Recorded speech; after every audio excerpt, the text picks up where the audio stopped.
Ooh, yeah. Welcome to A Hidden World, a paranormal talk show with your hosts, a supernatural beast and connoisseur of $5 wines, Chris Carr, and the Empress of Paranormal Wonders and pretty good all-around auto mechanic, Clarissa Vasquez. Also featuring the Wizard of Oz, the maestro behind the curtain, Odin, and his two very confused ravens.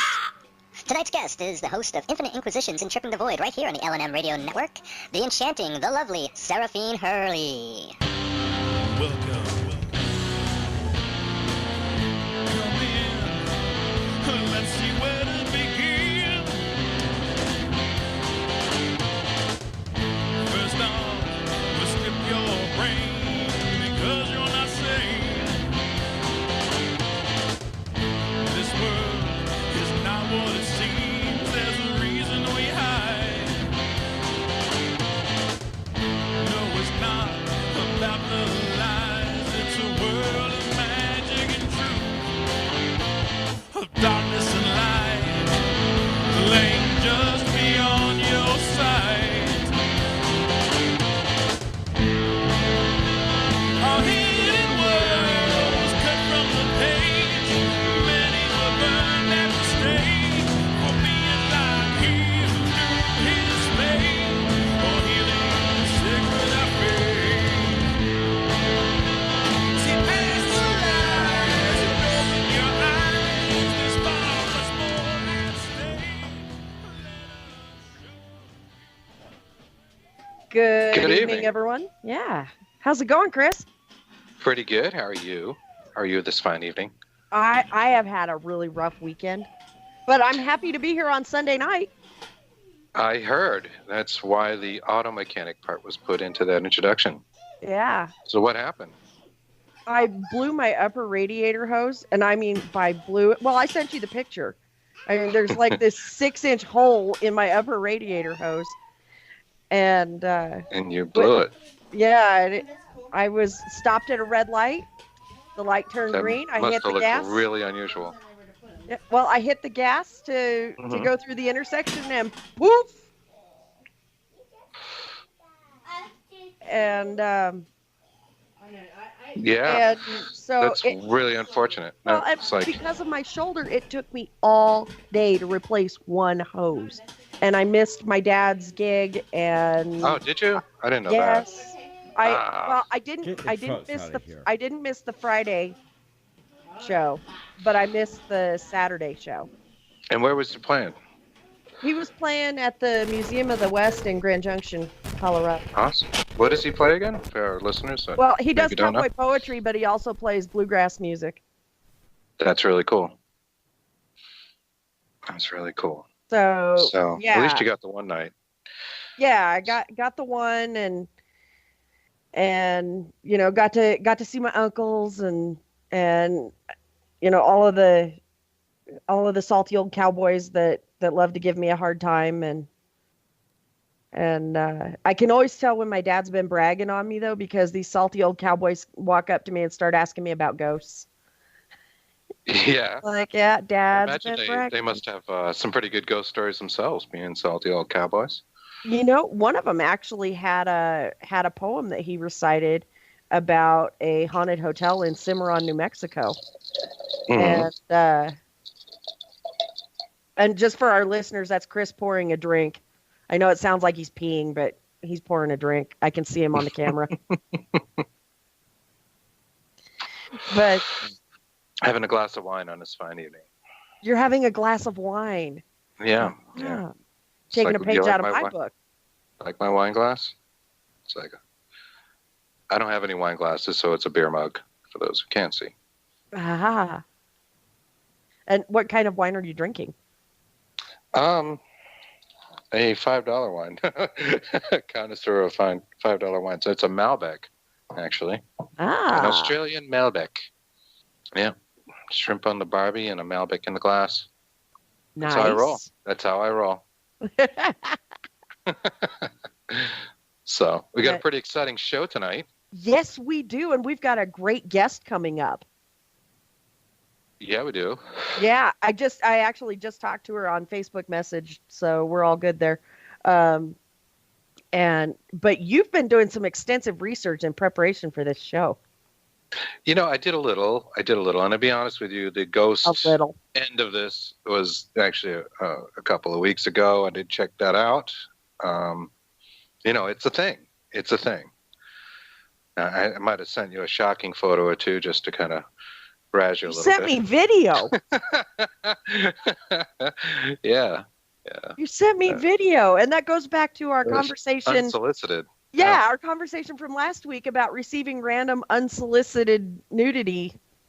Well, just to be clear, it was video of a video of a particular website I don't necessarily need to advertise, and Yeah, it wasn't you. women doing enjoying themselves. Yeah, I wasn't doing anything. Yeah.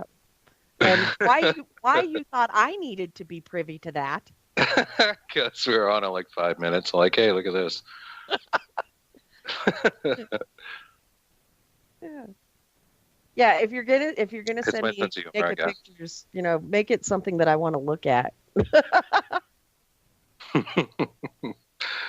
Right. So I probably should have sent it to Daryl. I think Daryl would have appreciated that more. Daryl probably would have appreciated seeing those random unsolicited pictures of naked women. Yeah. But Yeah, they were doing stuff. Did you see what they were doing? They were doing some crazy stuff. I glanced. I did not look and see what they were doing. It's another, I glanced, conspiracy saw theory that it was about. nudity, and went, okay, click, I'm out. Can we say squirting on the air? Is that FCC allowed? I Orange? think it is, but you're probably Squirt? on thin ice. I don't know. It was, looked real. Yeah, well. Yeah. So It is real. for our listeners that don't know the topic of tonight's show, we're actually going to be talking about spectrophilia, which is the clinical term for people who believe they have engaged in sexual acts with ghosts. Not to be confused with necrophilia, which is sexual acts with a deceased person. But this is spectrophilia is, sexual interaction with. It's one step further. Yeah. Well, without the decaying body, I guess. Without the rotten maggots. Yeah, it's a better step, a cleaner step, I think. I think. I don't know. I haven't had this experience, so. I have not either. I have a lot of questions. I do too. And I've had, in promoting tonight's show, I had a lot of people make comments going, how is that even possible? And my reply was, you're going to have to tune in tonight and find out. Right. Because we're not the authorities. I have talked to our guest about this topic, and so I already know how it's possible. But, the average person and the average listener may not necessarily know how it's possible. And, one person even suggested telepathy. And I'm like, well, you're going to have to tune in and find out. One of my first thoughts was like haunted objects, like could a spirit, they can haunt objects. Could they? Like the bed or something that runs on batteries? A sex toy or something, maybe. It just turns on by itself, that kind of thing in a nightstand drawer. Well, and it's funny that you mentioned that. Seriously, because you and I did an interview a couple of months ago. I guess it was back in August, and we were discussing the SLS camera. Oh yeah. And the show host that was interviewing us told us a story about an investigation that they did using an SLS camera, and they panned over to this bathtub, and there was an image on the SLS camera that appeared to be masturbating. And the stick figure in the bathtub that was absolutely appeared to be taking care of himself. Yeah. Yeah. And it's my understanding that your investigation team, the East Coast Coalition of Paranormal Investigators, captured very similar footage during last night's investigation. So I've heard. I haven't actually been privy to the footage yet. Did they send it to you? Did you see it? I haven't seen it yet either, but apparently, is it above one of the members, Tammy? I'm not sure. And because it's a residential case and because it's an active case, there isn't a lot that we can discuss on it. but There maybe is maybe a little. This was part of the history, though, of the case. An angry, I'm not sexually sure, angry, frustrated person or something. but I'm kind of thinking that if we have time toward the end of the show, maybe we can get Jax to call in and That'd be and discuss, the few details that he's able to discuss. Like I said, it's an active case, and I know there's not a lot that can be discussed for confidentiality reasons, but yeah, apparently a very similar act was captured with the SLS last night. So I want to hear more about that, and I know our listeners want to hear more about that because who isn't intrigued by the idea of capturing footage of a ghost having fun? Sure. And for those that don't know, and I know one person that's listening right now, is my daughter, and she just messaged me that this is really gross, Dad. What are you talking about? The This must the be her SLS. first time tuning in. It is. It is built, or was originally built from the Kinect camera that came with the Xboxes, and the Kinect camera would find you by making a stick figure around you, and that's how it knew what your movements were and could play them as a video game. Of course, it's highly modified, and the idea is that it finds stick figures of entities. I think that's been improved upon, right, Clarissa? From the Kinect, Yeah. isn't there a little better version? I think you have it. Yeah, well, we have the Kinect version and we have the XCam. XCam. and- Yeah, thank you. Both have advantages and disadvantages to them. I'm still trying to debunk the technology because a lot of it I have found can be attributed to operator error.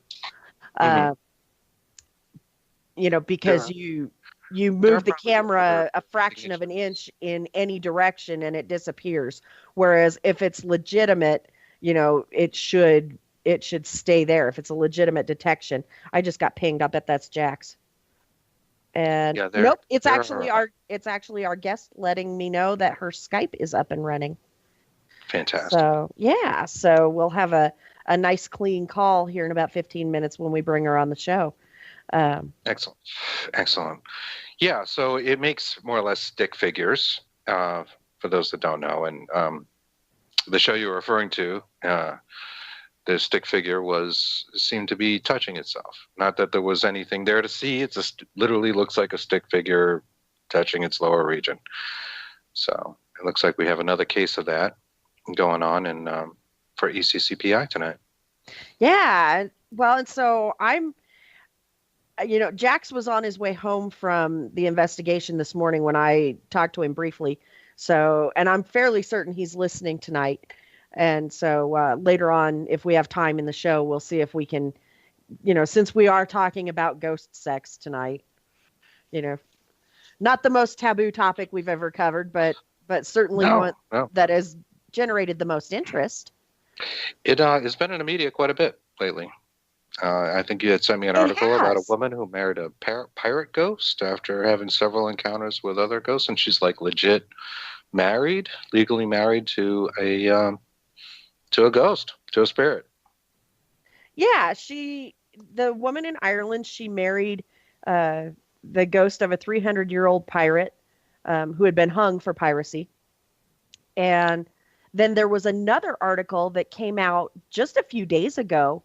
It came out Wednesday, actually, on Halloween, about a woman in Great Britain who is now officially and formally engaged to a ghost, and she has renounced living men forever.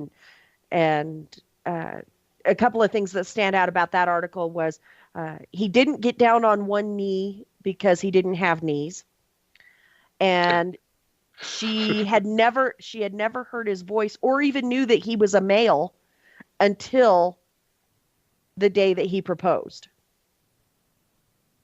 And that day, all bets were off. Yeah, and she believes that she has found her quote-unquote soulmate. An interesting play on words. Right. And so, it's becoming a thing. Apparently, it's been a thing for a while if it's got a clinical definition of spectrophilia. But, it's really picking up steam. And I think a lot of lonely women out there are going, oh, wow. How do I do this? And then you've got, women tend to think emotionally, men tend to think rationally, with their brains. And so, the women are going, oh, the lonely women are going, oh, wow, where do I sign up? How do I do this? And the men are going, how does that even work without the physical? Right. But is it without the physical? That's the thing. It sounds like it's not without the physical. Yeah. And so these people, the two women that, are in committed relationships with ghosts, or believe they are in committed relationships with ghosts. One is legally married to them. And these other people who claim that they are actually able to engage in sexual activities with the ghosts, are, apparently it can be done. And you and I talked last week about, how intense sexual energy is. And me personally, I don't think that a Tesla coil or a EM pump or anything like that, is necessarily needed, just because sexual energy is so intense and so powerful and can be tangible at times. So I'm curious to know if my way of rationalizing this is on track, or if it's something else altogether. Right. Yeah, I think I asked you the question, geez, they have Tesla coils on their bedposts. We'll find out, right? Yeah, I don't know that I would want Tesla coils on my bedpost. The whole hair issue, I would have like massively frizzy hair. And I like the thought of the lightning, though. I do. It's kind of cool. Bride of Frankenstein kind of thing. Yeah, I don't know. It's like an 80s rock concert, really. Yeah, definitely. Dio, man. Right on. Yes. Show the devil horns. Yes, for sure. See, all you had to do was say 80s rock concert. I'm like, yes. See, and that I just spent a weekend, listening to country and bluegrass music. So, for me to, you're get ready back, for some Dio. Yeah, I'm ready for some Dio. Don't get me wrong. I love listening to my dad play. My dad is one of the most gifted musicians I have ever encountered. But yeah, after spending a weekend with salty cowboys, listening about cows and horses and sheep and pigs and a lot of 80s music's been in my head lately, and I found out I've been keeping a dream diary again, and it's been a while since I've done that, and it's very helpful for remembering your dreams. Mm-hmm. And I went through this period of a good, I don't know, 4 or 5 weeks where the song "Perfect Strangers" by Deep Purple you mentioned that last week stuck in my head. Yeah, mm-hmm. It just was, I was thinking about it all day, and I got to the crux of it. It's all my dreams are filled with music. And for at least a month, they were filled with Perfect Strangers. No idea why. I hadn't heard the song in years. Mm-hmm. But, I love it. I've been playing it in my free time. And, yeah, it's just kind of strange. I'm finding other dreams have different songs. And there was an Ozzy song, and, it was in my head all day, that kind of stuff. Well, there's and other it's things weird going that but there's like this background music of, I don't know, stuff I grew up with. It's very strange. It's weird that you mentioned that, because you mentioned that on Monday night's show, and then Tuesday morning I woke up and had a Survivor song in my head. Really? Eye of the and Tiger?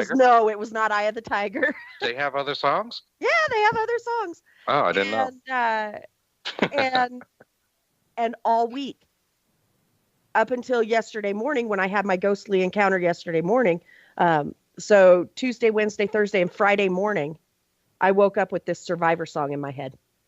But yesterday morning I was awakened by a ghost. I actually had a conversation with him. It was very one-sided. I told him, I said, you can stand there and look all menacing and intimidating all you want, but it's 5 a.m. and I'm a redhead that hasn't had coffee yet. And was that enough to banish him? Well, he stood there for another 30 seconds before he finally faded and disappeared. But he was just standing there looking all menacing, and occasionally he'd stomp his foot at me. And I could hear the stomp. Wow. I could see it and I could hear it. Okay. And yeah, I was staying at some friends of mine. They're actually two of my CCPI investigators. And they started out as clients 10 years ago. And It's kind of like the hair club for men. Hey, Well, yeah, and they not? like the way we operated. They liked our professionalism, our commitment, and they can relate to our clients, having been clients. And so they're great assets to the team. But in all the times I'd investigated their house, I'd never encountered anything.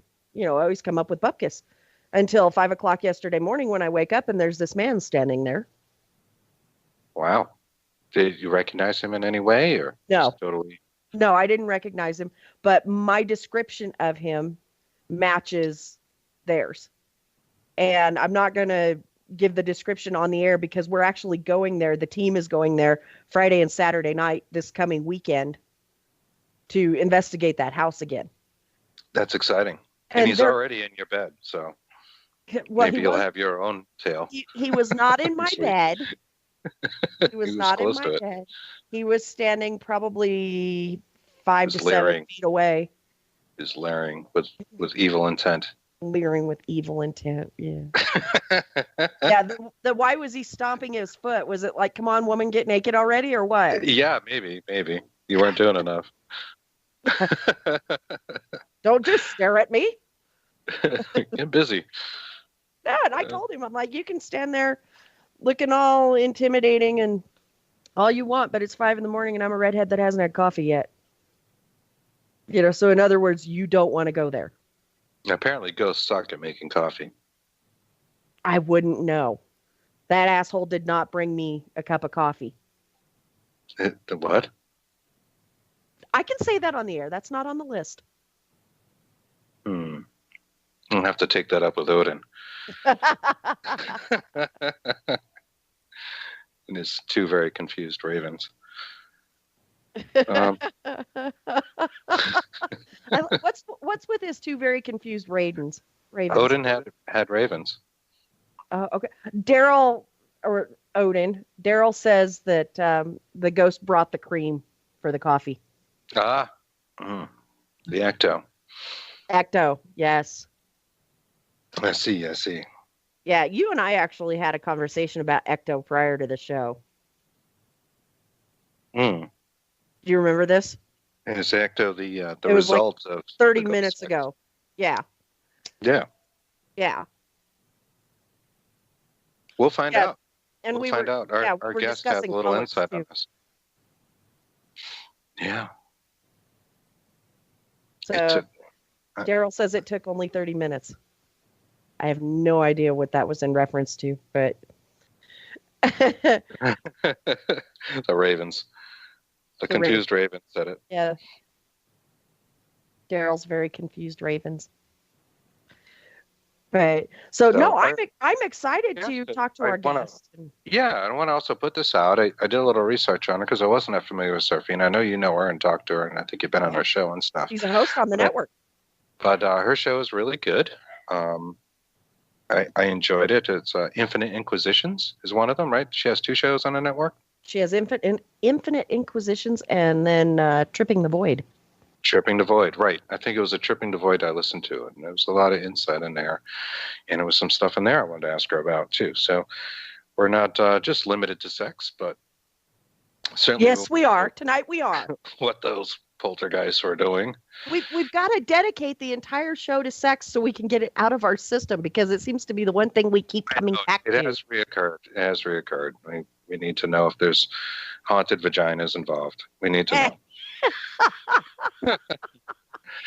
If it's objects, I'm curious about the object thing, because that's never been done on haunted objects. They never had a sex toy, to my knowledge. Not just girl parts that contain spider webs from lack of use. Like actually haunted, right? Actually haunted with a spirit within. Ah, okay. Boo. Boo. Beware those who cross this threshold. Enter at your own risk. Yeah.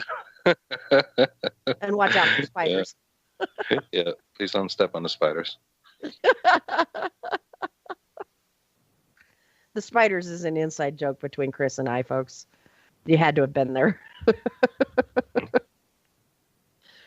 But So- no, I think it's going to be a really good interview with Seraphine. And like I said, toward the end, if we've got time, we'll see if we can get Jax to call in and talk about his SLS capture. And I want to find out about that. And the thing I was saying about Seraphine is that she's not just a one-trick pony. There's a lot of stuff there, Yeah. So this should be pretty interesting. I'm excited. When you and I were writing the latest book, and I'll say the title because I don't want you to botch it up. Debunking Common Paranormal Myths, Exploring Psychosomatic Pareidolia. When we were writing that book, we had joked about writing a ghost sex book, but maybe we should, since spectrophilia is becoming a thing. Maybe we should add that to the list of books that we're working on. Perhaps. Maybe we should reach out to some of these other people as well and see what their experience is like and see if there's similarities, contrasts, if it's different for everyone. Yeah. Who knows? I mean, the legend of paranormal sex goes back a long time with incubus and succubus, or incubi, succubi, if you want to go plural. There's nothing new. Now the connotation there is more of a demonic one. Right. But that's been around since, the Middle Ages? It's nothing new. Yeah, but again, when you're referring to incubi and succubi, that's generally demonic in nature, whereas spectrophilia is pretty benign. Although the one gal that married the 300-year-old ghost legally in Ireland even claims to have had a pregnancy scare. Now that's really interesting. Yeah. Yeah, because I have an envisioning something similar to sawdust when you say that. I have a picture like sawdust in a fan or something. Yeah. Not much there. Not much substance. Like the steam that was coming out from the hood of my car yesterday. Poof. You blew that hose. Mm-hmm. Yeah. Yeah, there was antifreeze everywhere, but I got it fixed. Yeah. Very good. All day to replace one hose. God, I was so mad. But it's time to go to break. But when we come back, we're going to have Seraphine Hurley on the line, and we're going to be discussing spectrophilia. You don't want to miss this, folks. So stay tuned. You're listening to Hidden World Radio on the L&M Radio Network. We will be right back.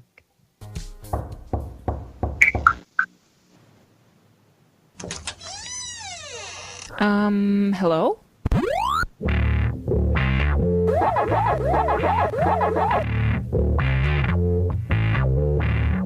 Can I keep you? I think we're back. We're back. We're still waiting for our guest, though. Our guest hasn't been added on. I'm talking to her via Facebook, and I sent a message going, I don't have her as a contact. I can't add her, but I think she's coming on here in just a couple of seconds. So fantastic. There we go. She's here. I am. Good evening, Seraphine. How are you? I'm bursting with fruit flavors. How are you? Ooh. That's a good answer. That's awesome. So I know you and I have discussed this topic pretty in depth, pardon the pun, on several occasions, and you know that Chris has been doing some pretty extensive research into the topic. But I know Chris is chock full of questions. But before we get to the questions, we want to hear your story. Yes. How did this all come to be? Yeah. Oh, well, we've got the FCC limitations, so yeah. But want to know about size and color and shape and smell and. Oh my gosh. We want to know it all. Just don't drop any F-bombs. To a whole new level, Clarissa. And you can't use the 5-letter P word. Oh my gosh. Well, when did you first become attracted to spirits sexually? And, how old were you? And what was that like? And how did you first know there was something there other than, an episode of Taps? Well, actually, Chris, that's a good question. I thought it was all Bravo Sierra until it actually happened to me. Bravo, Actually, Sierra. Nice. I like that. That's good code. So I've been interested in the paranormal since I was little due to stuff I've actually experienced. But I actually have friends who told me that they'd had sexual experiences or intimate experiences with spirits before, and I'm like, yes, oh wise one, tell me your ways. Like, yeah, whatever. But when you hear a story so many times and you're like, there might be some truth to this, or the look on the person's face is they can't be faking this. There's got to be something to it. And Right. then this didn't happen to me for quite a while, and I think it's an attachment that happened to me from my many visits. I am, for some reason, addicted to St. Augustine, Florida. I'm like 6 hours away. So Okay. I keep going back there. There's definitely some paranormal background to St. Augustine, right? Oh my gosh, yeah. And so, Clarissa, should I start with that? Yeah, start with the motel. Okay, so I'd had many experiences before, but not that impacted me this much. And all of a sudden I was, how you're laying in your hotel bed, it's already late, and you've probably been asleep just a little while, maybe. And I felt like all of a sudden, like a man was standing, and I could feel his boots against the top of my thighs, like his boot heels against me. And he was legitimately standing over the top of me, like as real as we are, looking down at me. Kind of hot. And at first I didn't know if I wanted to look up, because you do that whole thing where maybe it's not real, because I was, I just went to bed and blah, blah, blah. And I look up, and for some reason, I'm not scared of him. He just is looking at me, and I'm looking at him, and he's not saying anything. He's just looking at me. And he's a full-bodied apparition. Like, I can see that he's got a hat on. He's wearing a duster. He's wearing boots and a waistcoat. A waistcoat. Yeah. Nice. And the time that he spent there was like, it was almost like time, when you have experiences and time kind of stops. I don't know how long exactly he was there for, but I could feel him just standing there on the bed, like if somebody were to actually be standing there. And go ahead. Were you in like a semi-dream state, maybe? I mean, I'm not saying you were dreaming this, but it brings up questions to me. Like Clarissa and I have talked a lot about astral projection. I did a few things to make sure that I actually wasn't dreaming at that time, even though I was alone in my hotel room. But I'd had that hotel room for like a long weekend, like over 4.5 days. And this was like a day and a half in. And I just got back from my first investigation for the night. And I thought that it could have been, I just have the imaginaries. But no, I look at the clock. I look up, I look around, and he's still standing there. And I'm getting chills just talking about it. Yeah. How did the next step come about? Was it just the pure fact he was standing between your thighs with his boots rubbing against them lightly? No, I didn't know what to think about it, actually, because the rest of the weekend went like I described to the ladies. It's like when you first go on a long weekend with your boyfriend or your partner or whatever, and you're like, okay, I'm going to be over here, whatever. We're sharing a room, but I don't really know you very well or at all. So, so he made me know that he was there the whole entire time. And then I didn't really see him again. I felt him around, but I didn't actually see him. And then we forward it to months, let's say a good 6-8 months later or less, somewhere in there, because I didn't really mark it on the calendar. I should have, though. And then, because I'm still waiting for him to come back. Jeez. Hit and run. Right? Because I hope he bought you a drink somewhere in the middle of this. At least something, but I was like, no. what had happened was, it's like, I normally don't take naps during the day, but I actually decided to because hadn't been feeling well. I'd been spending a lot of late nights, and I'm like, you know what? I'm just going to go to bed. Well, you know, when you walk into your bedroom and you know what you're wearing, you know what the interior of your bedroom looks like, and everything is the way it is, right? And you get into your bed and you go to bed. I wake up in the middle of the actual act. Like, I'm legitimately having relations with something that I can't see. I can feel him. I can feel everything, but I can't see him. You don't see anything.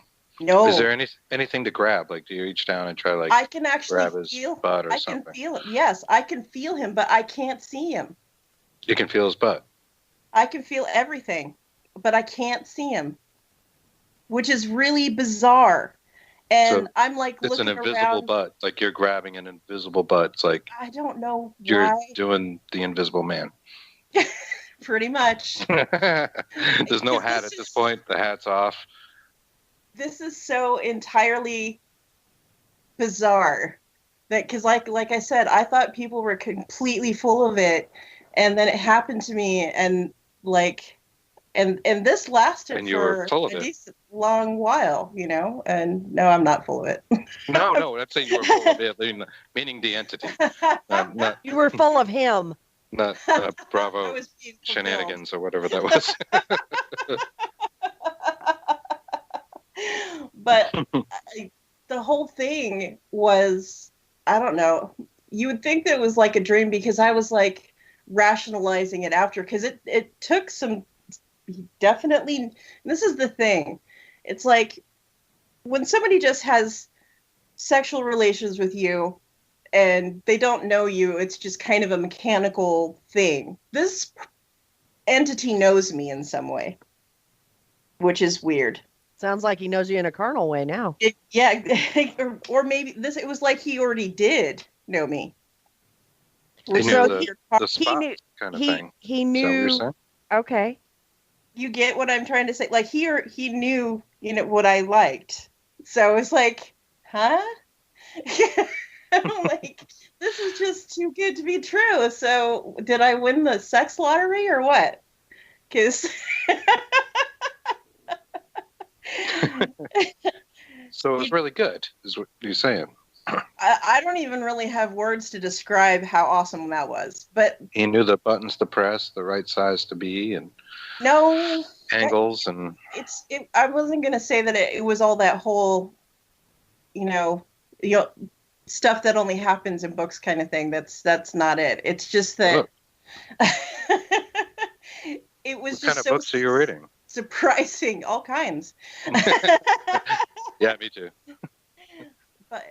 But yeah, and then after everything, I didn't know, because at first I was like, should I feel violated, or should I feel, because I didn't know how to feel, because I was like in the middle of, because after you've been in a sexual drought for a super long time and that something like that happens to you, you're like, hey, wait a minute, come back here. Wait a minute, did I dream this? It happened? Because... Please, sir, I want some more. Right? Can you spare a sixpence? Yes. Oliver Twist. But you sit there, though, and you're like trying to rationalize it, but even as a guy, come on, you know when it's happened. It's not like my body reacted at the whole thing. Like, I definitely had relations. There was an end result. Something had happened down there. Yeah. Yeah. Now, Sarah, I heard you say on another show, I heard you say it was the best you've ever had. Yes, actually. Yeah, that's why I said I don't even have words. See, then again, I haven't had any in such a long time. I have a theory about the afterlife and ghosts being able to see the past, present, and future more or less at the same time, and that there really is no timeline, that we're being three-dimensional beings living in this universe, or we invent time. We use it as a measurement for decay and things of that nature, and that they don't have that. So they would know what your past was like and have a little insight into what you might like. So he could have just been a spectral sexual predator. A voyeur. Maybe he looked and said, well, she likes this, and that. So if I do those things, he surfed your browsing history is what he did, Sarah. Yeah, right. Damn Pornhub. Right? Pornhub would be in trouble every time. I'm telling you. No, if he'd surfed my browsing history, he probably wouldn't have showed up.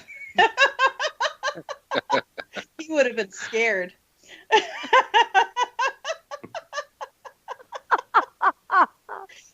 Have you I think heard it's my interesting show? that you mentioned like being kind of like sleepy at these times, and again, I'm going to get back to that astral thing a little bit, but in a way, there's a certain creepy aspect. It's not like, could you have been made to feel sleepy? Like, come to me, Seraphine, and you're going to be sleepy. You're going to feel ill, and yeah, I'm going to do these things to you. Yeah, I got roofied or something. I don't think I don't know. I don't know. That's what I was trying to think of when I came out of this, no pun intended, experience where I sat there for a good long time trying to rationalize. Like, because I'm like, well, that couldn't have happened, but it happened. And it's like, there's part of your brain going, well, that, without getting too graphic, obvious things are happening. And then the whole being an investigator myself and going, what is this? Could this be other than that? But I don't really remember my dreams unless they're usually certain kinds of dreams. I've never had anything like that happen to me ever before. And I'm not saying that it couldn't, but it was just too uncanny that I woke up in the middle of where my cats were down on the floor, the blankets were on the floor. It was my bedroom. The way I left it, it was daylight. It was everything the way it was when I lay down. Interesting. Never had a dream like that before, ever. I believe you. Again, getting back to the astral thing, Chris and I do talk about that because we try to do that stuff. Mm-hmm. And when I was in middle school, I was really proficient at it. I kind of suck at it now, but back then, and I was just kind of coming into puberty, I had these like insanely vivid dreams that were like something out of a David Lee Roth video. Mm-hmm. And certainly, I'm pretty sure my bed looked like something had happened there. Hey, your daughter's listening, Chris. You may want to censor that a little bit. Your daughter's she listening. just told me she got disconnected, so I can get away with that. Okay. And I'm not saying that this is that, or that is this.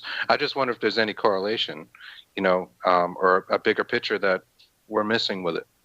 Maybe that is a kind of a gateway to, or a portal to the beyond, Well, the thing is, I am often touched or grabbed or things try to get my attention all the time. So for something like that to happen, it's usually that's pretty unusual. It's usually, the last thing that happened to me is that I got grabbed, and that was the other night, and it happens pretty often. But this was not like that. This was like completely This is different. an awaking state. You're walking around. I feel those things too sometimes. I had something move my shower curtain this morning. It was kind of weird and kind of a little eerie. Like it just moved. Like it moved like 3 inches by itself. Like, wow, okay. But Mrs. Bates. It doesn't go. Yeah, it doesn't go really further than that. But if you're in the right state, you're laying in bed. You're open to energies. Mm-hmm. Maybe it goes a little further, right? No, I'm not discounting that, but the only thing that I can say is that I would swear on my daughter's eyeballs it actually happened. I'm not saying it didn't. I'm not saying that you dreamt it. But it does sound like it's something like if you were like it got up in the morning and you were making coffee and toast and I don't know, hard-boiled eggs or something, you wouldn't get thrown up on the counter and pillaged, if you will. You know, it sounds like you were kind of already Yeah, right, who wouldn't right? turn that down? Right? You know, make something happen before the toast pops. Wow.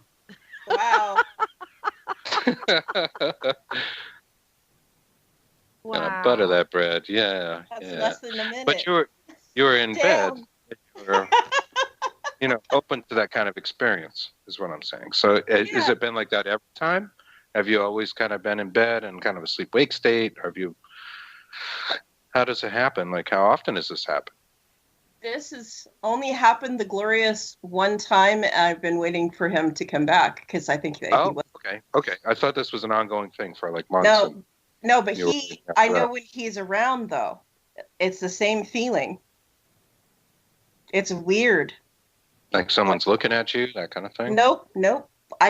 It's like a presence thing, like not like a, oh my gosh, I feel paranoid like somebody's watching me. Like if, let's say, somebody that you knew was standing there in the room with you, you're comfortable with it, you know that they're there, but you know, it's kind of a weird thing. And you just instinctively like know who it is. Yeah. And I just, for some reason, I don't know. It, like I said, it's weird. Even for me, this is weird. Weird, you know. It's cool, and a lot of people are interested in it, which is curious, right? Because people are drawn to sex of any type, but why is this a kind of a hot button topic? Yeah, more of the people that I've actually spoken to have not had experiences that are similar to mine. Mine is a little different in some ways. Well, and you actually. For sure. You actually had some light shown on it through the help of a psychic medium. Did you not? A little bit of it. I still don't know the identity of him.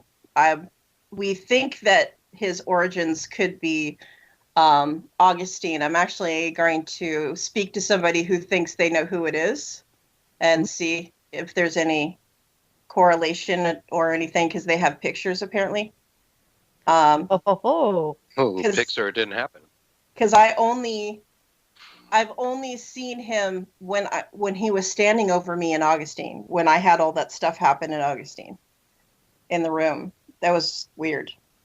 And I've seen full-bodied apparitions before, but not like this. Was almost aggressive, but I wasn't scared. Like I know him somehow. It doesn't that sound weird? Like I wasn't. No, it doesn't. Sound I was like more curious. I was more curious than scared. That fits a little better, yeah. I would be too. Like, you know, what is this? Like, and now what? Right. Especially afterwards and after hitting all the right buttons. Like, damn. All right. What do I got to do here? Draw a pentagram on the floor? What do you need? Some candles? What color? What color you like? Exactly. That reminds me of that scene from Ghostbusters, you know, where Ray is having the dream that he's getting the ethereal beach. Yeah, that's funny. Yeah, that's what it reminds me of. You know, he looks down, he sees the ghost is there, and you know, and the camera pans to his zipper coming down, and then all you see is his eyes roll back in his head. And so, what do you think, ladies? Is this the origins of ectoplasm? Wow, ghost foo, nice.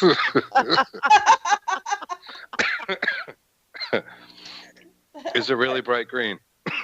Only if there's an infection. I was gonna say thanks that you read my mind. Like that's ew. I think about the Ghostbusters logo. Yeah, it looked kind of happy. Wow. Now we know why. Yeah, now we know why. Table tipping, right? That's a big one. It kind of makes me wonder, that these people that engage in spectrophilia, if the ghost can custom tailor, like size and shape to fit things. Well, this I wouldn't say that this was like a custom anything, because, like I said, I wouldn't say there was anything too large or too small. I'd say average at best. It's not like just average. Oh, it was the middle bowl of porridge. So I'm not gonna say it wasn't too hot. It wasn't too cold. It was right. But then again, I've been in a sexual famine for several years, better than several years. So I guess you'll take anything, including, I guess, being violated by a spirit in the middle of the day. Any goddamn porridge was good at that point. Maybe he's the pirate. I'd eat porridge out of the dog bowl. Wow. No. On that note, we have to take Wow. our top of the hour break, but when we come All right. back, we'll talk a little bit more about the help that Seraphine received and the information that she gleaned using the psychic. So you're listening to Hidden World Radio here on the L&M Radio Network, and we will be right back.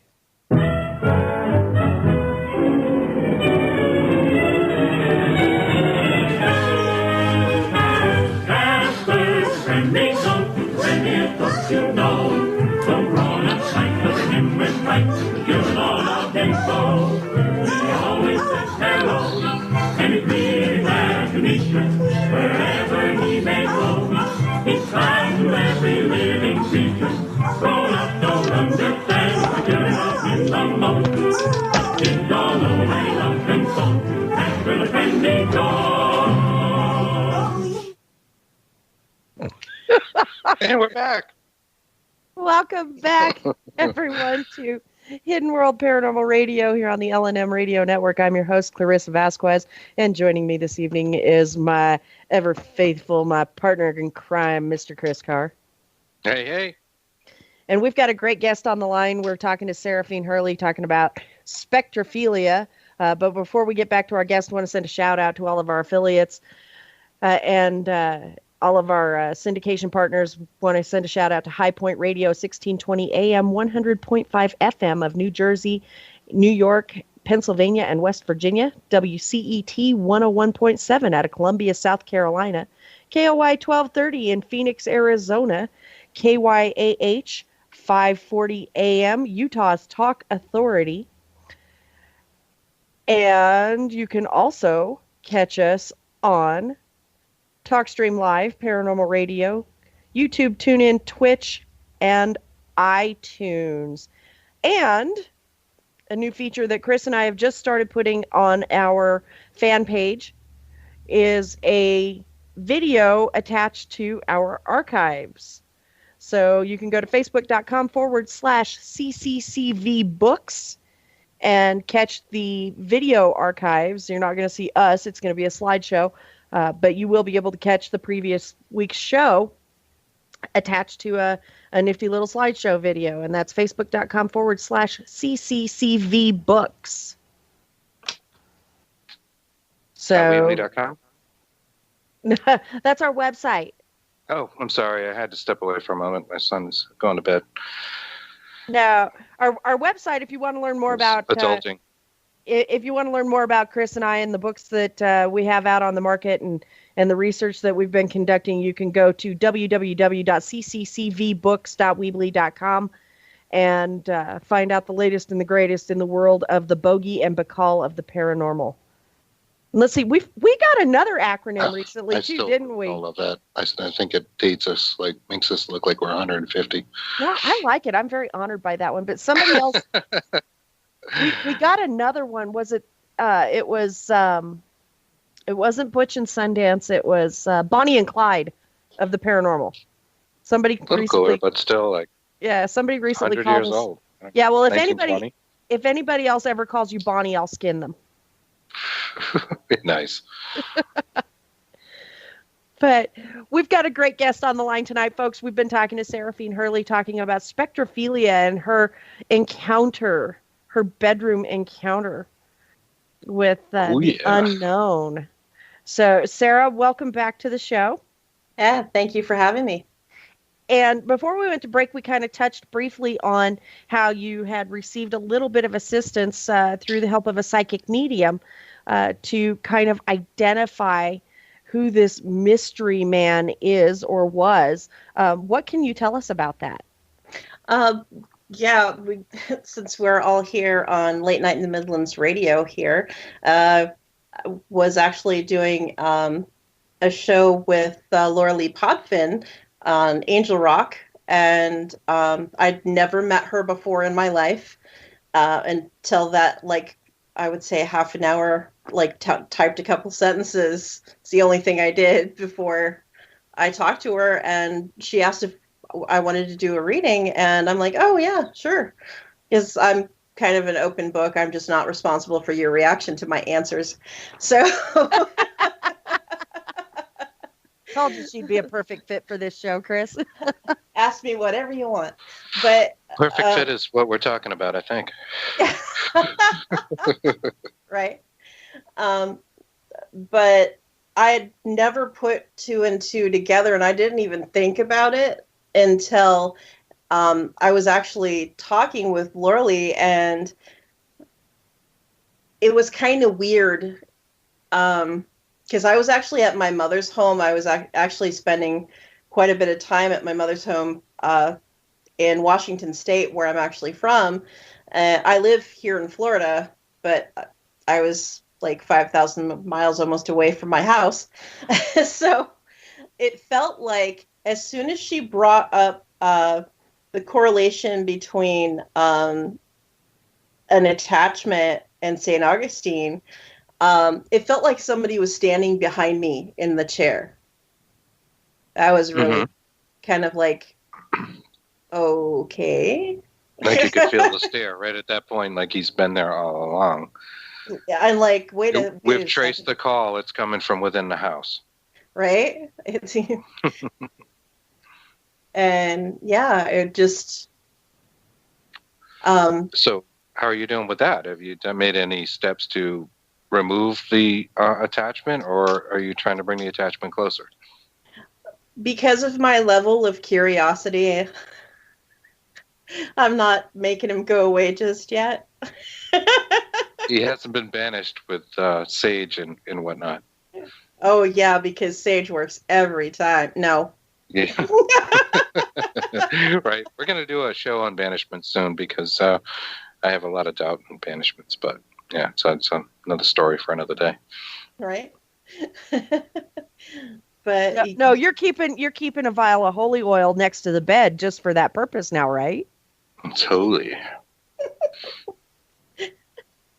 Yes, oil. I noticed you mentioned oil, Clarissa. That's why it's I usually said water, oil. isn't it? Yeah, that's why I said oil. It's not warming lotion. Holy warming lotion.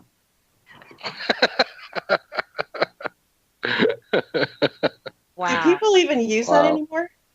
I'm just asking for a friend. But yeah, when Laura Lee started, you got me. Yeah, I use it every night. No, I'm kidding. She was talking about, and she started using what does she call it? Past life cards, I guess. And not only is she psychic intuitive, I guess she also reads different kinds of cards, like oracle cards and all that other stuff. Very cool, yeah. And I'm like, okay. And so she's going through, and she's like, well, this guy knows you. And I'm like, well, it certainly feels like it, like he does. And because, like I said, ladies, you know when you know that it just, you know, they know you somehow. And if he doesn't really know me, then he's done his homework, let's just say. Like he's had to have been watching me for the last, like, 15 years. I have a sneaking suspicion he can see that in, like, a moment's time. I do. Well, I think that's how things are there. But that's my theory. It's only a theory. Well, But didn't it somehow come to light that you two had been connected in a past life and you had actually been his? Yes, that she had brought up that I had, and it was somewhere in, I guess, St. Augustine or the area, that he worked and was away a lot, and I was apparently cool with that, which I'm kind of a person that would be fine with that anyway, and because I'm a realist. And I guess I've been this way through all my lives, I guess. And I guess I was, according to the cards, I had been working in a saloon or bar type situation, but I wasn't part of the entertainment. I was actually working behind the bar, either as a bookkeeper or like a bartender, that I've always done things that a woman wouldn't be expected or seen to be doing. Go behind the scenes. Yeah. And I guess we lived in that place when he did, or we met there. I don't know, whichever the two. And it was interesting how she kind of brought together that through all of this, kind of to sum it up, since we don't have an exorbitant amount of time, I'll just, in a nutshell, that not only has he known me, but he's been, because my relationship status has been crud for my entire life, and she believes that he's basically been spiritually cock-blocking me the entire time. Wow. Wow. That's interesting. Which I'm like, that Like, he makes didn't want you to sense. have a turn, you know. Yeah. You don't get a turn. Wait till you die and come back, and maybe we'll try this again. It leads to reincarnation being something of a selective thing. And I've commented on this before on the show, that reincarnation kind of crosses a line with possession in a way. Yeah, I kind of, and I've actually kind of touched on that, and people are kind of sketchy about, oh my gosh, really? And it's like, well. Right. It seems like a uncomfortable topic, that a fetus could be taken over by a obtrusive spirit. Yeah, or even later in life, like the Watseka Wonder did. Mm-hmm. Right. And that's well documented. Yeah. For the time period, very well documented. But yeah, it just feels, I've always felt, and my mother has even told me this, that that I don't belong here, that I was born in the wrong time period. Of all things, I've always felt kind of out of place.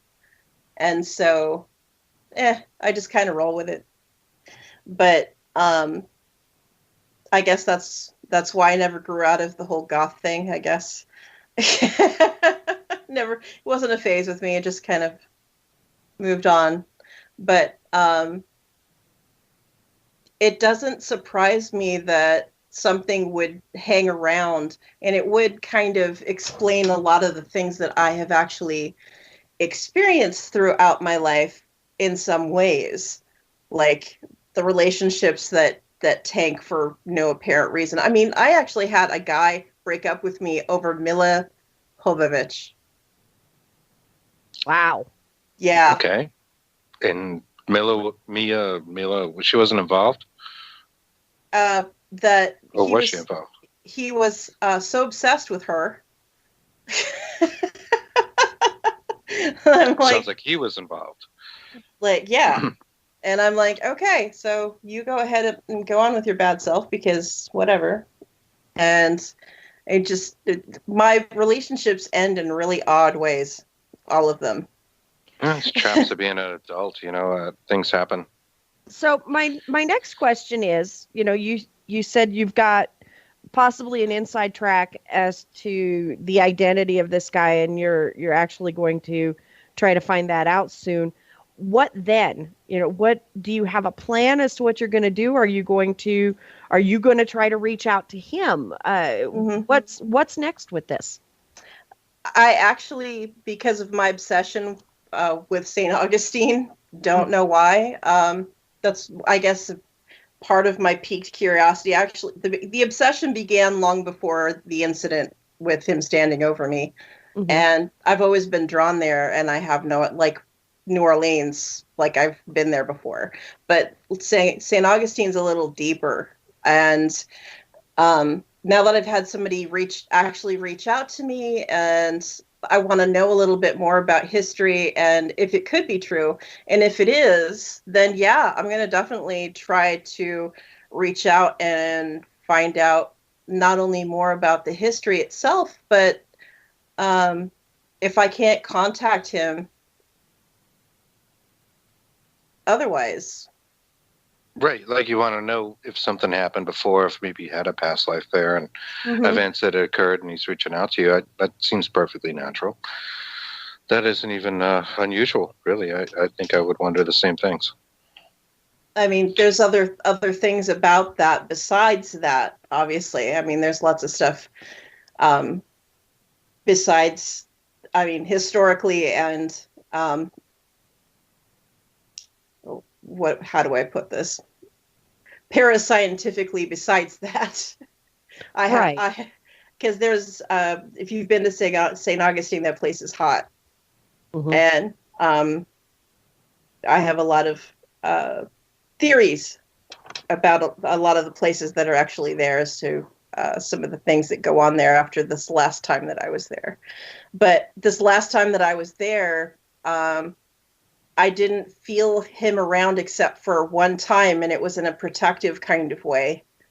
And it was kind of strange. And it happened the time when I talked about actually going in the last place. I met up with another paranormal group, and they're taking me around to different places that they go to and showing me what they do. And there was this place they're going to take me to, but it's a secret. And I'm like, oh yeah, secret, blah, blah, blah. Right. And I wish that they would have told me about it, because that place is so active that I couldn't put my arms down. Oh, wow. It's the energy in there is so intense that when you walk down, and it's just a couple small bedroom flat on top of a bar on Anastasia, and they have it lit up like Christmas with IR everywhere. Wow. Yeah, it's so active they can't rent it. I love places like that. They rent it to teams only. And it's just that I wish that I had been told, because when I went down the hallway, I legitimately felt like something, and I hardly ever freak out, ever. In fact, I invite you to scare the crap out of me. But I felt like something was going to reach out and hurt, like drag me in somewhere and try to hurt me. That place had a violent feeling to it, like super violent. Oh, wow. And I'd already been in 2 super violent places. You know, the whole place has history that's not good. And this place, like I said, and I went out and I wasn't going to sit on any of the furniture. They're like, just sit down. And I'm like, no, I'm okay. Because the furniture is actually from the people who used to live in the place where another thing happened that was really bad. And I'm like, I don't even want the cooties from this place. I just want, like, they're, well, whatever. It's like, I'm fine. Yeah. No, I understand that. I mean, I've sat on park benches in cemeteries before that make you feel sad. They literally do. If you sit there and you just not thinking about anything, you'll start feeling depressed. Oh, yeah. The energy has a resonance, for sure. But he came up and stood by me. Like, I could feel a presence. And I'm tall, and he's taller than I am. So I would say he has to be at least... And for the time period that he's supposed to be from, that would be gigantically tall. So, and that's weird, because the apparition that I encountered yesterday morning was really, really tall, like 6 feet tall. Maybe they don't want to be Magic Johnson in the afterlife. Or maybe they're trying to be intimidating. Make themselves look bigger. Yeah, well, and that's why I asked you earlier. I'm like, was he trying to make himself bigger? But you said no, it was just average. That was disappointing. Yeah. It's not socks in my pants, baby. You had to go there with the socks. I did. So I did a little research on you because that's what I am, like a stalker and stuff when you come on our show. And I listened to one of the Trip and Avoid episodes, and I really liked it. It was awesome. You were talking about time travel, and you were talking about the Philadelphia experiment and the USS Eldridge, and how that involved Einstein and Tesla, which are two of our favorite scientists. Yeah. And we quoted them both in our book. I thought that was pretty neat. In looking into that subject, there's a story about Tesla getting shocked by one of the similar experiments that he supposedly used on the Eldridge, and finding that there was no present, past, or future. Like he could see all of that, which brings me back to that spectral thing.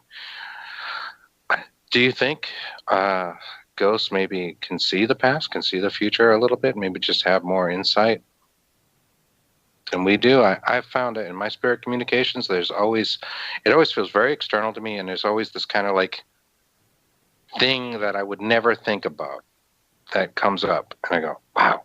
And then that's how I know, like I feel like I had some kind of communication. Well, I'd never blow that theory out of the water because the answer is we don't really know.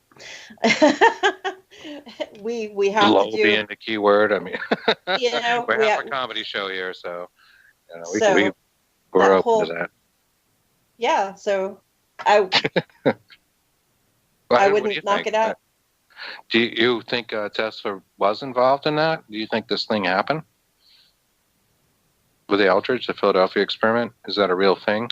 And that people came back in Norfolk, Virginia, half in the metal with the arms sticking out, like the crappy movie they made about it? Actually, yes. And the reason why I believe that is because stranger things have actually happened within, even after that. I can't remember exactly the location. I don't have my notes up. I'm sorry, because my computer's acting all freaky. But I'm actually on my laptop. I'm going old school. 1999. No, it was, yeah, right. But it happened in, was it Georgia? I don't have all my notes together either. But I don't know, the thing reappeared. No, Philadelphia, right? That's where it disappears, and it reappears the next day in Virginia. Yeah, and the crew I get that part. All screwed up, and they're all like, arms hanging out of the walls, and it didn't work too well. Like Han Solo and Carbonite. Right. And so I believe that happened. Actually, there are several incidents actually logged. Like I said, I don't remember the exact locations. I didn't mean of the experiment. I can do that verbatim. But the whole of people actually coming. There's a guy that actually worked for the State Department, and he was retired, which is the odd part. He was supposed to be retired, and somehow he got zapped from one spot and ended up implanted in the wall, like in his pajamas with his part of his bed, kind of, and it looked like he was like coming through the wall itself. Wow. Yeah, and another incident after that actually happened somewhere outside of Maryland. So I believe this teleportation seems to be like a real thing, and it's related to electromagnetic energy. Tesla had some really interesting thoughts on the numbers 3, 6, and 9, and mathematically they're pretty interesting. Like if you take 9 and you take the numbers, 2 through 8, and multiply 9 by any of those numbers, the answer will always add up to 9. Like right. 9 times 2 is 18, right? So 1 plus 8 is 9. Right? And this carries on to 27, to 36, 54. And there does seem to be something to sacred geometry, which is something I want to look into more. Yes, there's definitely something to it. For sure. The patterns occur in life. The idea of a nautilus shell degrees in which it spins and vortexes go to things like black holes, which goes back to the time travel point I think you were making in there. Yes. Yeah. Very interesting. Well, So it's not just all ghost sex. Yeah, That's exactly. kind of where I'm going with this. I'm walking a little bit out of the ghost sex so you can, talk about some other things, because I was real impressed with your show. It's a really good show, Tripping the Void, here on L&M Networks, as well as, and the other one is what? Inquisitions? What is? Infinite Inquisition, yeah. Infinite. On Studio B, at midnight Excellent. to 2, Tuesday and Thursday. Or I mean Monday and Thursday, sorry. Very have cool. I been on Infinite Inquisition yet? I don't think I have. I think I've only been on Tripping the Void. Nope, you've been on Infinite twice. Oh, I have? Wow. Because you're tired and just came off another show, I think. I just came off of this show. If it was on a Monday night, I had just come off of this show. Yep, Clarissa gets around.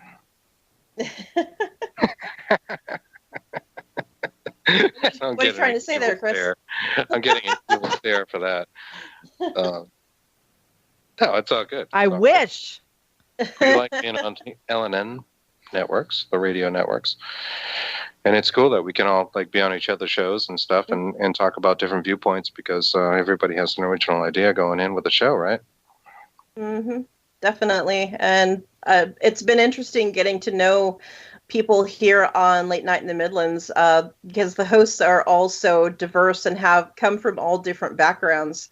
And so getting a whole bunch of people together have similar ideals, but the principle of the show can be completely, absolutely different. It's really interesting. Yeah, what do you think about that John Teeter thing? The guy who cleaned up after Tesla died, Nikola Tesla died, was Donald Trump's uncle. And there's all these conspiracy theories about John Teeter, who posted things, I guess, in the early days of the internet, or maybe before that. Him being Donald Trump. Do you know anything about that? We'll get to that after we come back from break, because it's time for us to go to our final break of the evening.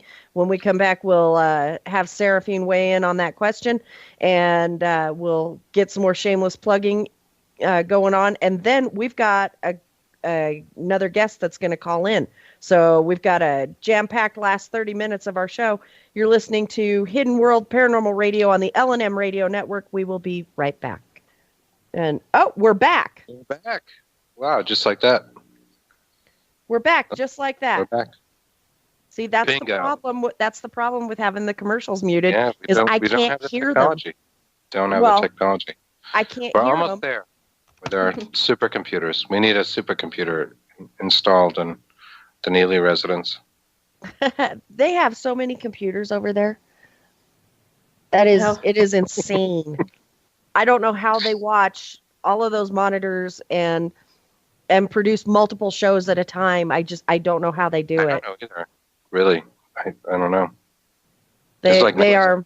Looks like they NASA. are multi-talented. What I've seen on video, it is basically NASA over there. Oh yeah, their studio. Going from that to working with Elon Musk. Now, why isn't Elon Musk working with the government? I wonder. Or he is the Tesla of our time, right? He's the Edison. Yeah, or anyways, is he working for the government and it just maybe is. Maybe he is. But we've got Seraphine on the line with us still, and Sarah, I want to give you the last couple of minutes to promote your shows and let people know where they can find you, where they can hear more about you, because we are going to have a guest caller here in just a couple of minutes. All right. So thank you for having me. And of course, Seraphine Hurley. And I've got Tripping the Void here on Late Night in the Midlands Network. And that's on Saturdays from 2 p.m. to 4 p.m. Eastern Standard Time. And Infinite Inquisition, which is Monday midnight to 2 a.m. and Thursday midnight to 2 a.m. on Studio B. So Infinite Inquisition is on B and Tripping the Void is on A. Very cool. Very cool. And from what I've heard, I want to go back to the archives, which are available from the L&M Radio Network page, and listen to some more. I enjoyed it. Very cool stuff. Well, thank you for having me, guys. Enjoy the rest of your evening. You too, Sarah. We'll be in touch. We appreciate it. Thank you. Bye. Seraphine Hurley, ladies and gentlemen, if you want to know more about her, I highly encourage that you listen to her shows, Tripping the Void and Infinite Inquisition. She is all over the L&M radio network, and we are going to have a guest caller any minute now. I gave him the number here just a couple of minutes ago via Facebook, and so as soon as he calls, I know our trusty producer is going to patch him right through. And so, how do you feel? Did you have more questions about the ghost penis? No, she pretty much answered all of my phallic questions. It seemed like she did. And gave us a little bit of insight, and this is becoming a thing. And why do you think that is? Why do you think guys are not coming out saying they're having these kind of like sexual relationships with spirits? I don't know. Is it the visual aspect? Like, are women more inclined to, I feel like women are more inclined to be psychic, if you will. Like it's almost a given. It's almost part of society. They say they're going to be more psychic. They are more attuned to the spirit world. Well, like I kind of touched on earlier in the show, that, women tend to be more emotional, whereas men tend to be more logical. And so that could have something to do with it. And so we're still waiting for our guest to call in. Have you noticed how most of the psychics that are on, say, ghost, I hate this term, ghost hunting teams, are female? See, and I think it's the opposite. Really? I think that paranormal investigation as a whole is a male-dominated society. Not in the psychic realm, though, I don't feel. No, not in the psychic realm, but I think investigation as a whole. We've got our guest caller. How you doing? It's Jax. Woohoo! Hey, buddy. How you doing? Good. How are you, Chris? Good. Hi, Clarissa. Good. Hello, sweetness. You've got an exciting story to tell us. How does the sky look up in Maine right now? Is it beautiful? Can you see actually a gazillion stars or what? I'm actually back in Massachusetts right now. Oh, you are? You are? Oh, yeah. all right. I'm sorry. My apologies. I thought you were still up there. Nope. I love Maine. It's such a gorgeous place. It's so away from civilization in a lot of ways. The sky literally looks different. Well, we had an investigation, as you know, Chris, up in Maine. During the investigation, we had I brought out the SLS camera, and we were sitting in the living room, and this stick figure jumped on one of the female investigators and proceeded to play with its manhood. Now, I have to ask. Was the manhood depicted in the SLS image? Was there an extra wasn't. stick in that stick figure? Okay, so there was an extra stick, yes. There was an extra stick. Oh, that's cool. That's pretty exciting. When it reached down, it did not have an extra stick, but there was an extra stick just before that. And I have it all recorded. Awesome. Oh, that is great. And did you make the bait, as it were? Did you make her aware of what was going on as it was going on, or did you just kind of say, I'm going to keep my mouth shut and see what happens? No, I did let her know what was going on. And I'm still in shock. This whole spectrophilia and everything, and what I caught on tape, there's no doubt that there's something else happened. I mean, my mouth is still on the ground. I can't get over any of this. I can't just put my head around it for some reason. And So was she, to your knowledge, was she able to feel anything? Did she detect a presence? Was she getting the EBGBs, or did she actually feel this entity upon her doing his business? She actually got really ticked off and actually shut down. Really? She said all she felt was nothing but pressure. Wow. And it Sounds like there was some pressure, yeah. You know, and that's another like time somebody holding after back that. a hose or something. Yeah. Later on in the night in the master bedroom, another investigator was holding the SLS camera recording. And what she said was apparently that I was getting a lap dance. Really? Woohoo! This is a fun place that you guys went to. And I know we can't reveal a lot of details about it, but had it been like a, I don't know, a house of ill repute at one time? It was, one of the claims is I can't give up the location for confidentiality, of course, but Sure, you know, sure. I can say that the client has been sexually assaulted by this, whatever it was, on a regular basis. Really? Yes. Well, see, that fits well within the topic of tonight's show, but it sounds like this was unwarranted and not well received. Absolutely not. Not as enjoyable as Absolutely. Seraphine's experience. No. So these things It can be just- hit or miss. And why would they be coming out doing this stuff? Like, is there a rise in this stuff, do you think, Clarissa? I mean, does this fit into the overall projection of, like, man, there is just like a rise of paranormal activity in the world the last few years? I don't know. And I think Jax is going to back me up on this statement just because he and I have discussed similar things in the past. I don't know if there's an actual rise in occurrences or if it's just more people are talking about their experiences. Right. We are in an age where it's pretty much okay to talk about anything, which is a good thing. In the past, people would have never discussed these things. They would have been embarrassed or felt they'd be kicked out of their church or you know what have you, or And just even with ostracized. Even with the increase in comfort in discussing having had a paranormal or ghostly experience, you know, discussing ghost sex or spectrophilia, you know, has still been really, really taboo until recently. Right. I never heard the term spectrophilia till we started promoting the show. Till we started researching it and going, wow, is it a thing? I guess it is. It's a thing.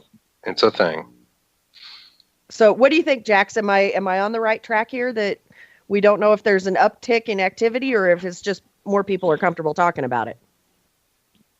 I think that I think you hit the nail right on the head. I think it's pretty much people are getting more comfortable with it. You know, most of society, if you talk about anything paranormal, I don't care what it is, you know, UFOs, ghosts, whatever, you're deemed crazy. And I think people are starting to realize that, you know, there's other people out there that are having similar encounters with the paranormal, and they're just starting to come out and talking about it more. Well, sure. We've had, 10, 20 years of TV shows, right? That are saying, hey, all these things are haunted. It's got to carry over some way on a social level. Correct. Yeah. It would get people talking about it. Maybe that is the rise. Maybe you're just getting more people that are telling you, hey, I have a problem, or I'm not comfortable with this. Can you check it out? Clarissa. Yeah, why's it got to be me to go check it out? Not saying I wouldn't. You should a go-to person. I am the go-to person. I am. And in fact, well, and like Chris and I discussed briefly on the air, I had an encounter with a full-bodied apparition yesterday morning that was really just trying to be menacing and intimidating. And I told him, you keep stomping your foot at me all you want, but it's 5 a.m. and I'm a redhead that hasn't had any coffee yet. You may not want to go there. No coffee. No, don't go there yet. Yeah. Don't mess with me until I've had my coffee. And so needless to say, CCPI is going to be investigating that location this coming weekend. We're doing a 2-night event. We're going to investigate that house Friday and Saturday night. Just because, well, the whole team wants in on it. And because I've got so many people, we're having to split it up into 2 nights. And so half of them are going to investigate Friday and half are going to investigate Saturday. Are you staying over? I probably will, yes. Are you going to experiment with maybe sleeping there?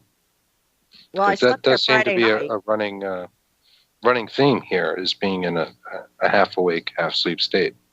Well, I slept there Friday night, and that was, yesterday I was awakened at 5 o'clock in the morning by something other than pain, which, is really unusual for me. And, I wake up and I see this man standing probably 5 to 7 feet away from me, and he's just standing there. And occasionally he would stomp his foot at me, and I actually sat up and turned around and looked. I sat up and turned around and looked at him, full on. I was fully awake, make sure I wasn't dreaming or, hallucinating, because I had a Scooby snack the night before for pain management. Right. And it's illegal in the state of Colorado. It is legal. Places. Yeah, it is legal in Colorado. Just going to throw that out for our listeners. Yeah. And, but as most of our listeners know, I recently had surgery, and so I'm still trying to combat the pain. But, I made sure I was fully awake and coherent, and he just stood there and would occasionally stomp his foot at me. And I finally told him, I'm like, you don't want to mess with this redhead at 5 o'clock in the morning, and I haven't had coffee, and not smart. Because I can be very menacing and intimidating too under those conditions. I may be 5'2" in a 3-dimensional world. Yeah. Yeah. I may be 5'2", but I am mighty. So, and I don't know, like you and I talked about at the beginning of the show, maybe he was stomping his foot impatiently. Maybe he wanted me to get naked or something. Giddy up. Exactly. Yeehaw. Yeehaw. But, Jax, we've got something exciting going on tomorrow night. Yes, we do. What's happening tomorrow? The grand return of Periscope Uncensored. That's right. Ooh. Where can people find us? Right here on the LNM radio network, 9 o'clock Eastern, Studio B. That's right. And B for best. Yeah. Right on, brother. Hey, she quizzes me all the time. I totally get that. It sucks. Yeah, I'm getting a finger now. Yeah, listeners can't see that, but yeah. I'm just right on. You guys are returning. Periscope is coming back, and you're going to be on Monday nights. So you're going to have Sunday nights, Monday nights with Clarissa and Jax and myself, and yeah, we got stuff to talk about, don't we? Yeah. Who's our guest tomorrow night, Jax? Rick McCallum from Hollywood Ghost Hunters. Woohoo! That's cool. That's cool. Cool as heck.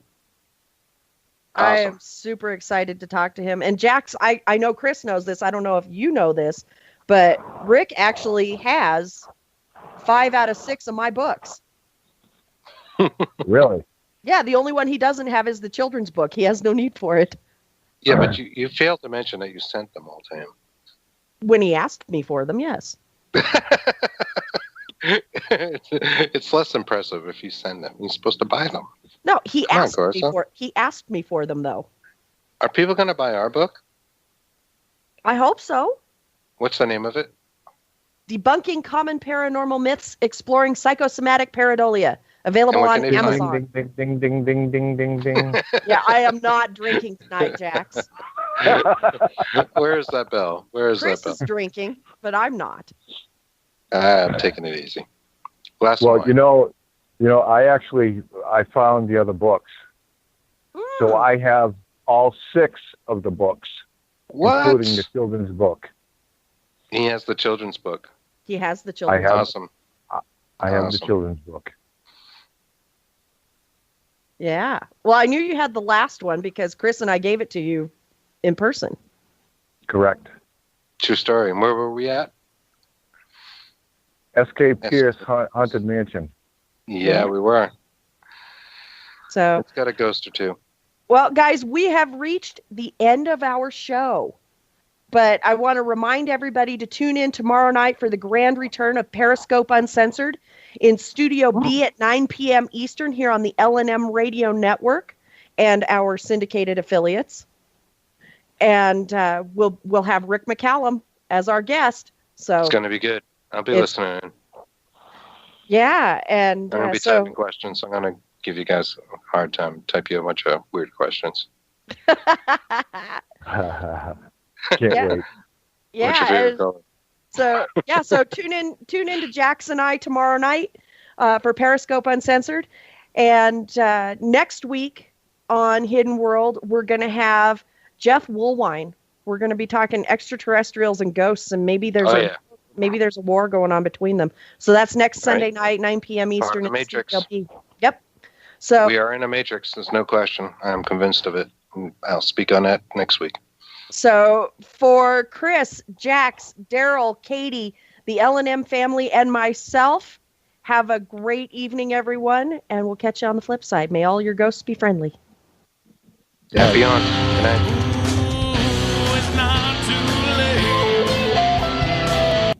For information on what Chris and Clarissa are up to, please visit www.cccb.weebly.com.